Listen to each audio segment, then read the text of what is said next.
Professor Henrique César aqui mais uma vez com vocês, dando continuidade aí ao nosso curso de História, tá? E na aula de hoje nós iremos tratar de um assunto extremamente importante, extremamente relevante para os vestibulares, como o Enem e os vestibulares tradicionais também. Que assunto é esse, Henrique? É o assunto de reforma protestante e contra-reforma católica. Ok? Se nós pudéssemos colocar aqui uma linha do tempo, eu diria que nós estamos aí no século XV e no século XVI, portanto aí no finalzinho da Idade Média já e dando aí os primeiros passos da chamada Idade Moderna, ok? Amigos, esse é um tema que suscita grandes debates em sala de aula por conta das particularidades que ele tem, mas isso não é problema, tá? A gente vai aqui tentar trabalhar da melhor forma possível para ajudar a cada um de vocês. Fica com a gente até o final, garanto que você não vai se arrepender, beleza? Reforma protestante. Vamos aqui dar um primeiro conceito para o significado deste movimento, tá? É um movimento religioso que acompanhou as transformações sociais e econômicas ocorridas na Europa no período de transição exatamente da chamada Idade Média, tá, para a chamada Idade Moderna. E a principal consequência da reforma protestante é a cisão que ela vai promover, a separação dentro da unidade da igreja cristã no Ocidente. O efeito dessa reforma protestante é criar uma nova igreja, uma igreja dessa vez protestante. Pois muito bem, vamos entender aqui o contexto que teria levado a esse acontecimento extremamente importante na Europa, tá? As principais causas da reforma. Primeira delas, eu coloquei aqui para vocês como sendo o sentimento nacionalista dos estados europeus que se confrontavam com a questão do universalismo da Igreja Católica. Pois muito bem, naquele momento de formação dos chamados Estados Nacionais Modernos, e a gente viu isso aqui na aula passada, tá? Quando você tem a formação de estados, por exemplo, como Portugal, como Espanha, daqui a pouco França, daqui a pouco Inglaterra, esses estados, né, nacionais, daí a questão do nacionalismo, eles vão se contrapor ao universalismo proposto pela Igreja Católica. Lembre que durante a Idade Média, esse universalismo ele funcionou, porque não havia estados centralizados, não havia estados nacionais modernos, então a igreja meio que ocupava esse vazio de poder. Agora, com o surgimento desses estados, eles vão querer tocar a sua própria vida a partir dos seus próprios ideais, das suas próprias características, beleza? Outra coisa interessante aqui é a questão da necessidade de uma nova ética econômica, de um novo espírito econômico que atendesse às necessidades de uma classe social que está em plena ascensão. Henrique, que classe social é essa? Eu estou falando aqui, meus amigos, da burguesia, que busca enriquecer e formar a sua riqueza a partir do lucro e do empréstimo a juros, que nós vamos chamar aqui de usura. Lembre-se, meus amigos, que um dos princípios estabelecidos pela Igreja Católica era exatamente a condenação do lucro e da usura. A Igreja determinava, por exemplo, que tudo aquilo que fosse comercializado deveria ser comercializado obedecendo à lógica do chamado preço justo. Ora, se os burgueses vivem e conseguem obter suas riquezas por meio do lucro e da usura, logo esses burgueses, eles não eram bem vistos pela Igreja Católica. Então, uma coisa que tem que ficar claro, tá?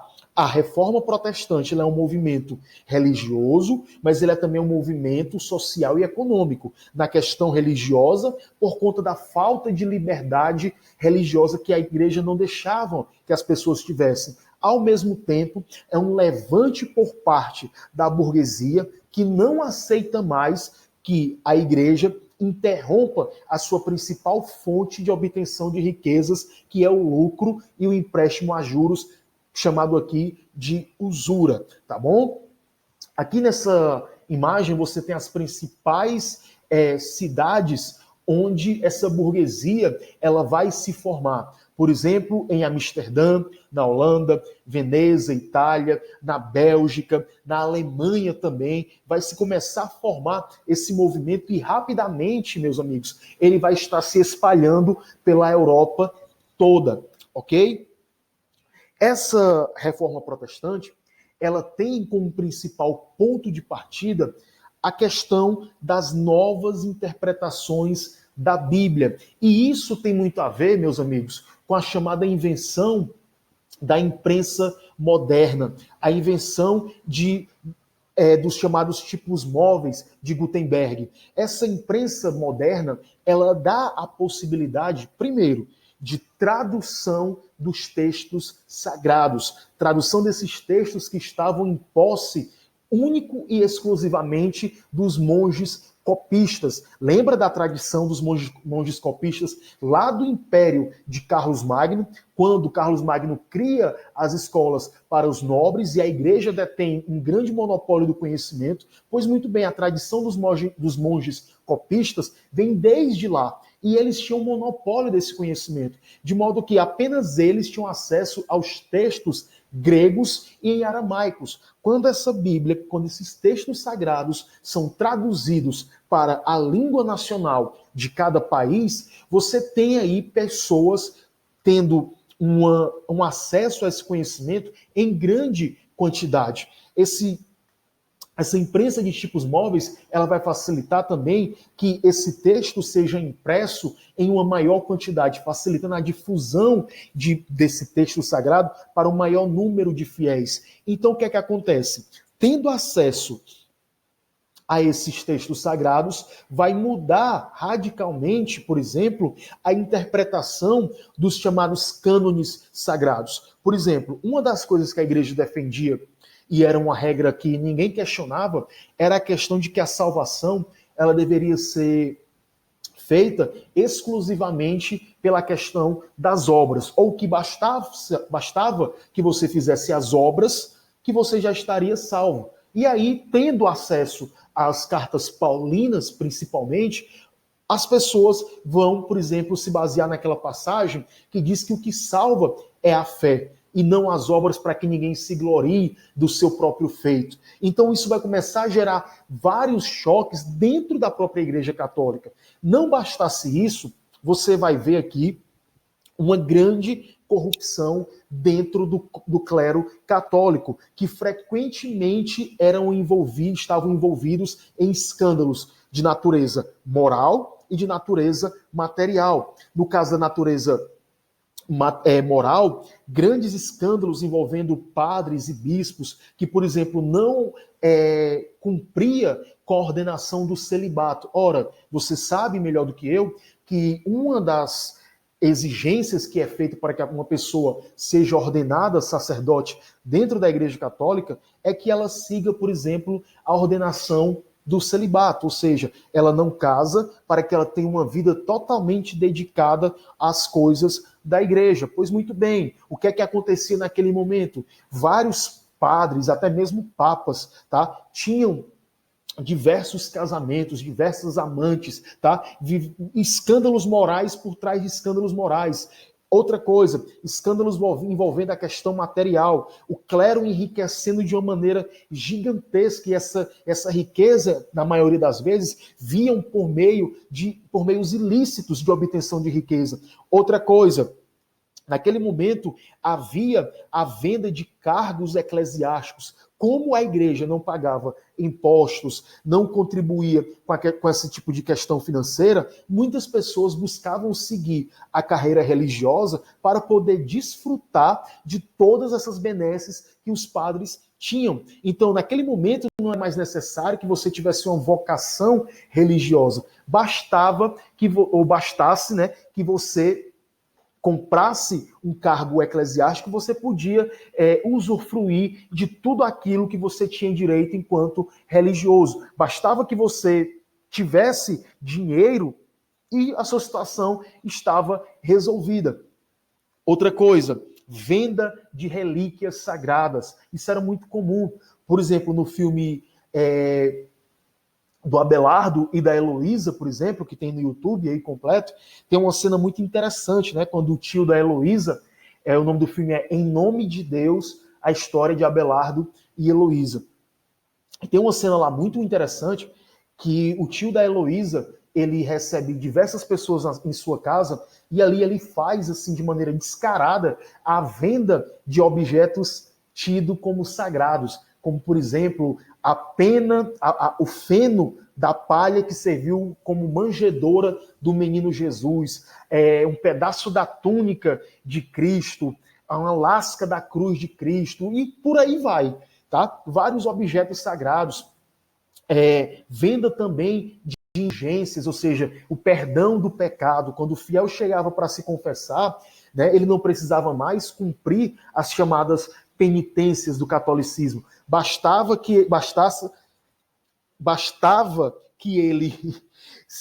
ele fizesse, por exemplo, a compra desse perdão dos pecados, que já estava resolvido o problema. Isso levava a uma crise moral e material do clero católico em fins do século XV e século XVI.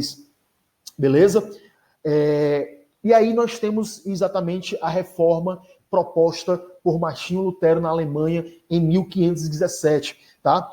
Martinho Lutero, um monge da ordem dos agostinianos, irá ter a grande influência de um pensador da época chamado Erasmo de Roterdã, da Holanda, um dos principais difusores, diga-se de passagem, daquilo que viria a ser a chamada Reforma Protestante. Pois muito bem, Lutero já estava incomodado com a questão da crise moral vivida pelo clero na Alemanha. E aí Lutero decide fazer uma viagem até Roma, porque ele pensava o seguinte: ora, essas denúncias contra o clero católico, isso é apenas aqui na Alemanha. Eu vou para Roma, lá eu vou estar mais tranquilo, não vai ter isso, e a minha fé não vai ser abalada. Meu amigo, chegando em Roma, Lutero não só verá o que ele tinha ouvido falar, mas ele observará isso na prática, como o clero católico estava envolto em corrupção, venda de indulgência de maneira descarada, a questão da simonia também, tá?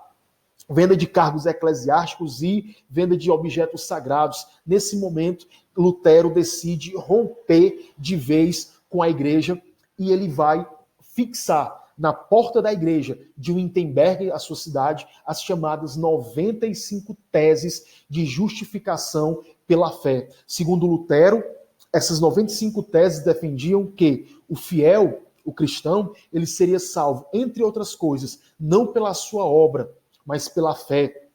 Que, por exemplo, o homem não precisava se ajoelhar diante de um intermediário entre ele e Deus. Bastava que ele viesse a se ajoelhar e fizesse a sua oração diretamente com Deus. Isso tem, por trás desse espírito, dessa ética, uma questão da individualidade. Isso é típico do espírito burguês, que busca, através da individualidade, expressar as suas capacidades. Então, agora, para Lutero, não precisa que o homem se ajoelhe diante de um padre para pedir perdão. Basta que ele faça a sua oração direta com Deus.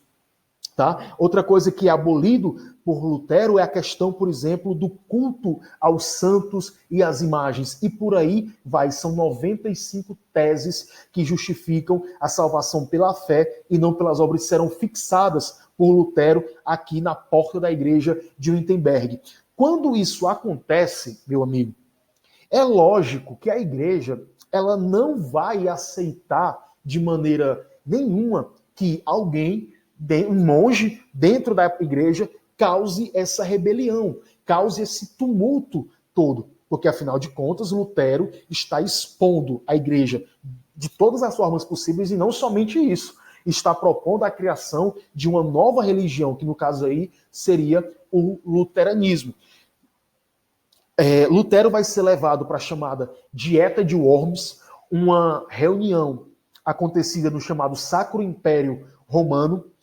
E aí, nessa dieta de Worms, ele será julgado pelos chamados crimes contra a fé. E aí você vê aqui imagens, exatamente Lutero sendo julgado.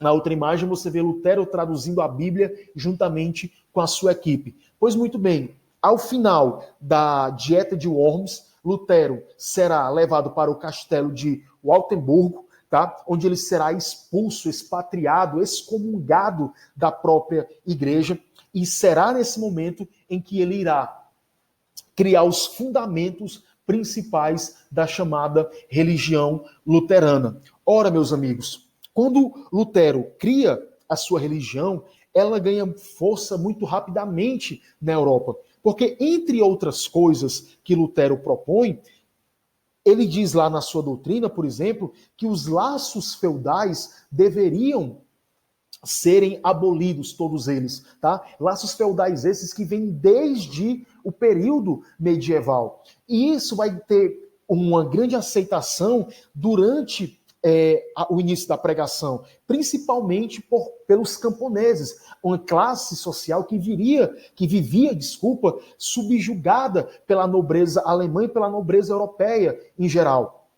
O que acontece? Esses camponeses, se valendo das pregações de Lutero, principalmente com um pastor protestante chamado Thomas Müntzer, tá? Irão se revoltar contra os nobres, irão invadir propriedades, irão exigir que os laços feudais eles sejam rompidos. Pois muito bem, essa revolta camponesa que a priori tinha tudo para ter o apoio de Lutero, na prática não vai ter, porque a partir do momento que Lutero na Dieta de Worms se aproxima de nobres e príncipes da Europa, porque muitos príncipes irão utilizar as ideias de Lutero para se rebelar contra a igreja. Um exemplo disso muito claro é o rei da Inglaterra, que vai fundar uma nova igreja, tá? O que acontece? Lutero não fica ao lado dos camponeses. Ele cria aí o princípio da chamada submissão às autoridades. Logo, os camponeses irão romper com a ideia de Lutero, criando uma nova vertente do protestantismo, os chamados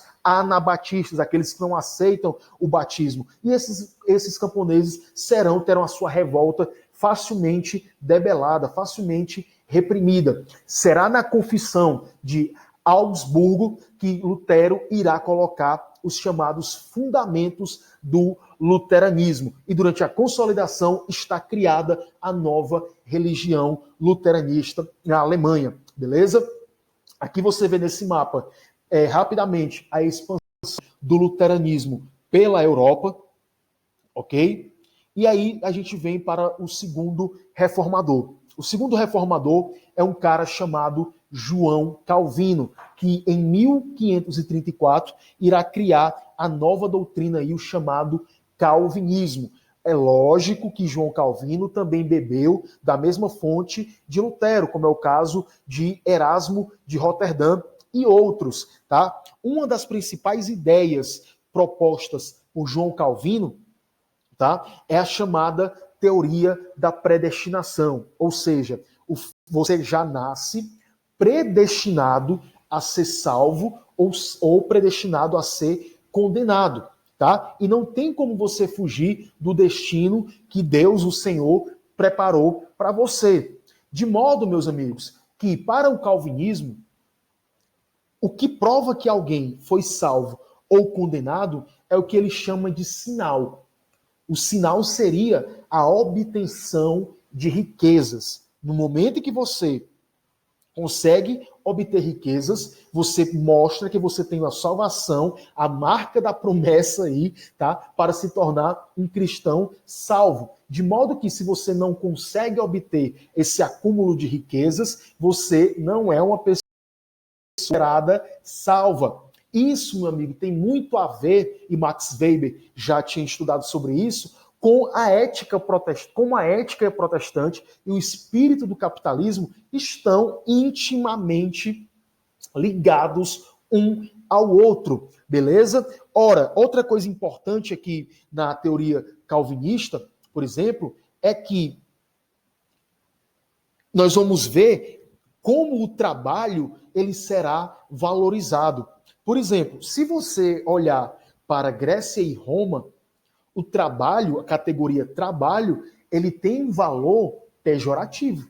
Quem é a classe que trabalha em na Grécia e na Roma, por exemplo? Os escravos, concorda comigo? Por quê? Porque trabalhar, o trabalho braçal, é uma coisa de segunda classe, tá? O trabalho que é destinado ao cidadão romano, ao cidadão grego, é o trabalho intelectual, de filosofar, de pensar, essas coisas. De modo que Calvino irá estabelecer um rompimento desse paradigma. Porque ele vai dizer o seguinte, ora, o trabalho, ele é a única maneira de obter riquezas, de modo que ele não pode ser considerado uma coisa pejorativa. Se eu não trabalhar, eu não tenho como ter riqueza. Se eu não tenho riquezas, eu não vou ser salvo.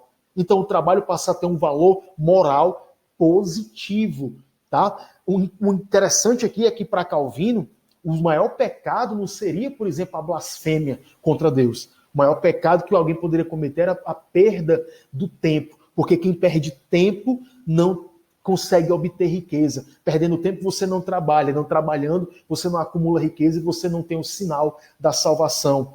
Outra coisa interessante, pessoal, é como o calvinismo ele se pega às questões morais da vida cotidiana. Calvino e os seus seguidores, eles costumavam vigiar o costume e a administração da cidade. Por exemplo, condenando a questão dos jogos de azar, condenando a questão da bebida, das danças, do teatro, do luxo, por exemplo. Acredita-se que, por exemplo, as igrejas de tradição, igrejas protestantes, no caso, de tradição mais rígida, elas bebam da fonte de João Calvino, né? A proibição como sendo uma forma de controle dos fiéis. A doutrina calvinista ela foi muito mais severa do que o luteranismo, ok? E aqui nesse mapa você vê como os calvinistas, tá? Aqui em roxo, eles irão se expandir pela Europa, tá? Aqui em cima, aqui no centro da Europa, rapidamente se expandindo por toda a Europa. Outro reformador extremamente importante é Henrique VIII da Inglaterra. E Henrique VIII da Inglaterra ele vai propor o que nós chamamos aqui de reforma anglicana, beleza? A reforma anglicana consiste aqui em, principalmente, fortalecer politicamente o rei diante da igreja. Lembra que quando Lutero lá atrás ele se aproxima dos príncipes, dos reis, é exatamente nesse sentido, de fornecer condições filosóficas para que esses reis rompam com a unidade católica da igreja. No caso da Inglaterra, Henrique VIII tem um problema a ser resolvido. Henrique VIII é rei, tá? O reinado funciona por meio da chamada dinastia, ou seja, o rei deixa o trono para o seu sucessor, que no caso é um filho de sangue, não pode ser um filho adotado e também não pode ser uma mulher. O problema é que Henrique VIII ele é casado aqui, ó, com Catarina de Aragão, herdeira do trono da Espanha, tá? Ele tem 35 anos de idade e eles não conseguiram ter filhos ainda. O máximo que eles tiveram foi uma filha, a Princesa Maria, tá? E aí tem um problema. Como resolver isso? Se Henrique VIII morrer, o trono vai para outro nobre que pode ser muito bem um inimigo da sua própria família. Ele precisa urgentemente resolver esse problema. E aí você diz o seguinte: ah, professor, isso é muito fácil. É só ele casar com outra pessoa e está tudo resolvido. Em tese. Porque você está esquecendo que o casamento ele é um sacramento católico. Ele não pode ser dissolvido, ele não pode ser desfeito. De modo que a igreja não aceita que ele faça o divórcio e case com outra pessoa. Então o que é que ele vai fazer? Ele vai romper com a igreja e criar uma nova religião. Professor, e o que é que tem a ver aqui Ana Bolena nesse slide? Ana Bolena era amante de Henrique VIII, que ele vai trazer da Espanha para com ela contrair um novo matrimônio na nova religião que ele vai criar, beleza?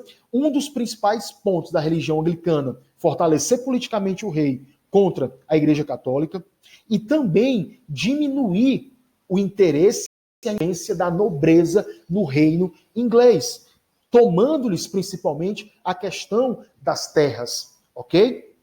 A nobreza, ela vai aceitar o Henrique VIII como autoridade máxima, no sentido de que eles descem um degrau na hierarquia social, ao mesmo tempo em que esses nobres irão se apossar das terras da igreja. O Papa Clemente VII não irá aceitar o pedido de divórcio de Henrique VIII, e o que é que ele faz? Rompe com a Igreja Católica através do chamado ato de supremacia. Pelo ato de supremacia, guarde bem isso aqui. Henrique VIII se torna o chefe da Igreja inglesa, da Igreja anglicana, mais um a romper com a Igreja Católica. Aqui você vê a imagem da reunião que tem aí o Henrique VIII como sendo o chefe da igreja no ato de supremacia, beleza?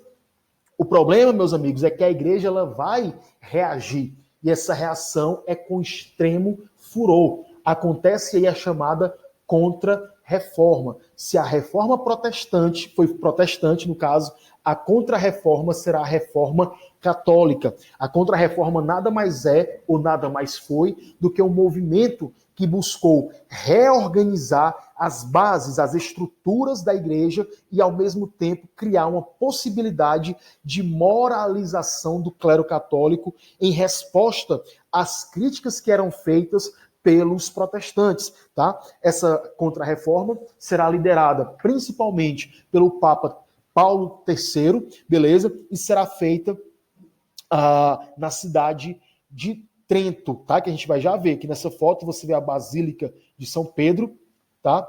Acontece, primeiro, como ponto de partida da Reforma Protestante, a criação da chamada Ordem dos Jesuítas. A Ordem dos Jesuítas será liderada por um cara chamado Inácio de Loyola, tá? E ele irá criar uma forma de se organizar que beira a um militarismo. Isso tinha um objetivo, era uma forma de tentar fazer com que o clero católico seguisse um padrão, para que não caíssem mais em tentação e, por exemplo, cometesse todo tipo de escândalo moral. Então cria-se a Ordem dos Jesuítas, seguindo ali um padrão quase que militar, liderado por Inácio de Loyola. Isso tem também outra questão. Como os protestantes estão avançando rapidamente sobre a Europa, as colônias na América, lembra? Brasil, as colônias espanholas, as colônias inglesas na América do Norte, tá? Temendo-se, por exemplo, que os protestantes cheguem nessas colônias, os jesuítas serão mandados para essas colônias na América. Por exemplo, aqui no Brasil, Tomé de Souza, durante o governo geral, será o cara que vai trazer os primeiros jesuítas a partir de 1548, 49, durante a instituição do chamado governo geral. A partir do ano de 1545 a 1563, na cidade de Trento, na Itália, será criado o chamado Concílio de Trento, onde as autoridades máximas da Igreja Católica irão se reunir para debater os assuntos da Igreja. A partir do Concílio de Trento, você tem a reativação da chamada Santa Inquisição e do Tribunal de Santo Ofício. A Santa Inquisição, meus amigos, ela tem o objetivo de apurar os chamados crimes contra a fé. Ela investiga, ela persegue, ela prende e pune todos aqueles que são considerados hereges. Henrique, o que é que significa herege? Todo aquele que defende ou pratica alguma coisa que é considerada errada pela Igreja Católica. Beleza? Outra coisa que é decretado no Concílio de Trento, o chamado Índex, a lista de livros proibidos pela Igreja Católica, principalmente livros que vão colocar em contradição aqueles dogmas católicos. Então, os autores, quaisquer deles, que contrariavam, que questionasse aquilo que a igreja tinha como verdade, os livros, as obras eram simplesmente queimadas em fogueiras. Tá aqui um exemplar aqui do Índex, tá? Aqui o Concílio de Trento, a reunião. Aqui a Companhia dos Jesuítas na América. E aqui nessa outra imagenzinha, como funcionava o interrogatório durante a Inquisição, tá? Através da tortura psicológica e física para se obter a verdade ou mesmo, diga-se de passagem, que você confessasse uma culpa, mesmo sem você ter, como é o caso de tantos outros. Aqui tem as formas de tortura. Por exemplo, Galileu Galilei foi obrigado a negar, por exemplo, os seus experimentos, os seus inventos, tá? Para não morrer pelas mãos dos inquisidores. E aí eu quero mostrar aqui a vocês um outro slide, tá? Para finalizar aí essa nossa aula de reforma protestante, que tem como principal base, por exemplo, fazer uma distinção entre as ideias das igrejas protestantes, tá? Primeiro aqui, para quem estiver anotando, os luteranos defendem a Bíblia como fonte de fé e prática, tá? A salvação é pela fé e não pelas obras. Os luteranos, eles dizem o seguinte: o celibato ele não deve ser obrigatório, portanto, é permitido que os clérigos do luteranismo eles venham a contrair o matrimônio, rejeição da autoridade papal, tá? E os sacramentos aqui é apenas o batismo e a Eucaristia.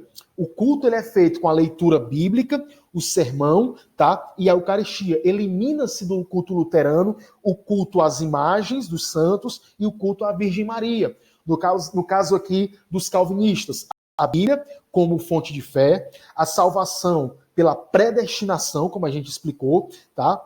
O celibato, ele não é obrigatório, tá? O clérigo, então, ele pode contrair o matrimônio, rejeita também a autoridade do Papa, os sacramentos, batismo e Eucaristia, e o culto, da mesma forma, do luteranismo. O que é que muda entre Lutero e Calvino? A questão da salvação, a predestinação. No anglicanismo, você tem a Bíblia como fonte de fé, tem também a predestinação como salvação, tá? O celibato do clero não é obrigatório, tá? Permite-se aqui a questão do divórcio, tá? Rejeita-se a autoridade do Papa e o rei, no caso Henrique VIII, torna-se o chefe da igreja. O único sacramento é o batismo e nos cultos você retira a questão da Eucaristia, mas você mantém toda a pompa, a riqueza dos cultos católicos. Pois muito bem, aqui, de novo, a questão do Concílio de Trento, tá? O que é que ele determina, o Concílio de Trento? Né? A importância das boas obras para a salvação do homem, o papel da Bíblia e da Igreja como tradição da verdade. É no Concílio de Trento que fica reafirmado a chamada infalibilidade do Papa. Era uma coisa que Lutero criticava muito e a Igreja vai reafirmar. O Papa ele não comete pecado, tá? Ele reafirma os 7 sacramentos e o culto à Virgem e os santos, tá? E ele restabelece a autoridade da Santa Sé no mundo católico, ok? Aqui está uma imagem durante a criação da Companhia de Jesus, de Inácio de Loyola, tá? A questão da Inquisição e do momento como acontecia essas torturas, pessoas sendo queimadas em praças públicas, por exemplo, tá? Em Portugal, essa Inquisição vai ser muito forte durante a perseguição aos chamados cristãos novos, que na maioria das vezes eram judeus, tá? Como na Península Ibérica, Espanha e Portugal, o protestantismo não teve tanta força, aliás, até hoje, Espanha e Portugal são os reinos mais católicos do mundo, então as pessoas a serem combatidas eram os judeus. Na Espanha, por exemplo, vai ser muito forte a questão da Inquisição sendo utilizada como instrumento de perseguição política pelo rei Fernando de Aragão, por exemplo. Tá? Aqui a lista do Index, por exemplo, aqui Galileu discutindo as suas descobertas com a igreja, e a gente fica por aqui. Eu agradeço a sua participação, faça as atividades, até a próxima, um abraço. Valeu!